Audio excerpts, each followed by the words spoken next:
Cześć! Być może oglądaliście już moje poprzednie odcinki dotyczące rezydencji zagranicznej, a może to dla Was pierwsza wizyta na moim kanale. Dziękuję Wam za wszystkie pytania, jakie zadajecie w prywatnych wiadomościach.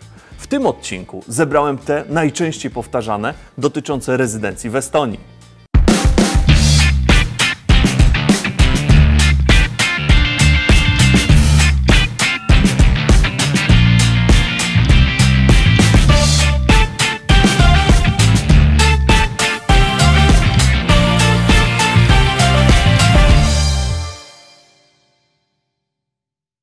Jedno z najczęściej pojawiających się pytań związanych z estońską rezydencją to, czy e-rezydencja i rezydencja to jest to samo?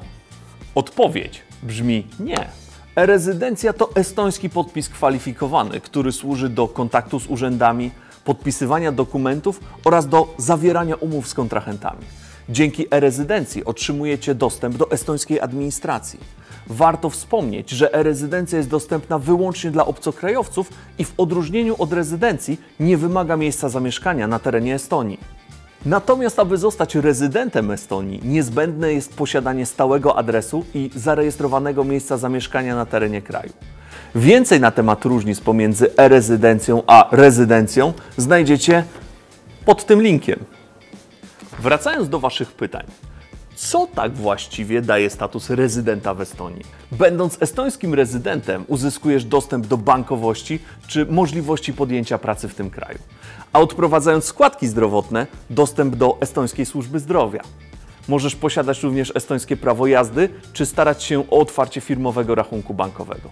Należy jednak pamiętać, że bycie rezydentem nie jest równoznaczne z rezydencją podatkową. Czy będąc rezydentem stanę się również obywatelem Estonii? Status estońskiego rezydenta nie jest tym samym co obywatelstwo w Estonii. Aby starać się o estońskie obywatelstwo, należy mieszkać na terenie Estonii co najmniej przez 8 lat oraz opanować język estoński co najmniej na poziomie B1. Wniosek o obywatelstwo składa się w Departamencie Policji i Straży Granicznej. Kolejnym zadawanym pytaniem jest to, czy mogę podróżować z kartą rezydenta. Posiadając status estońskiego rezydenta, możesz posiadać estońskie ID card, czyli odpowiednik polskiego dowodu osobistego, a także estońskie prawo jazdy. Oba dokumenty są dokumentami weryfikującymi tożsamość użytkownika.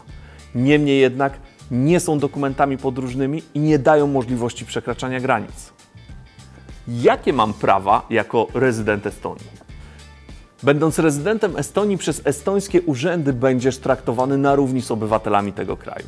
Możesz tym samym założyć firmę, składać wnioski do urzędów, rozliczać podatki czy korzystać z estońskiej służby zdrowia. Kolejnym pytaniem jest to, czy mogę być rezydentem kilku krajów jednocześnie.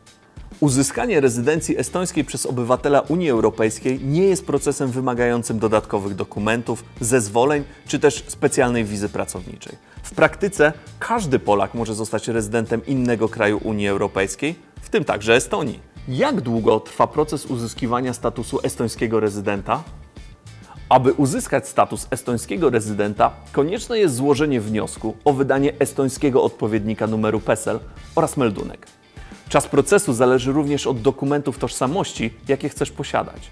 Jeśli postanowisz złożyć wniosek o estońskie ID card lub prawo jazdy, wymagać to będzie osobistej wizyty w urzędzie.